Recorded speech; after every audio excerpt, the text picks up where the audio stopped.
svakom slučaju pojava iznenadnog otjecanja plodne vode.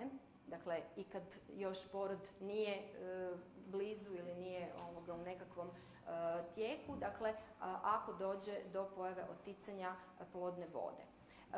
Bilo kakva pojava vaginalnog krvarenja tijekom same trudnoće predstavlja također znak opasnosti.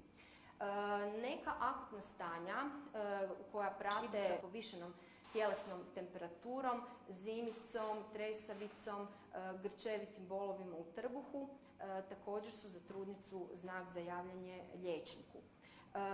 Naglo povećanje i dobivanje na tjelesnoj težini sa pojavom otoka, naročito u gornjem dijelu tijela, u području ruku, u području lica, mogu biti također određeni znak na koji se treba javiti liječniku.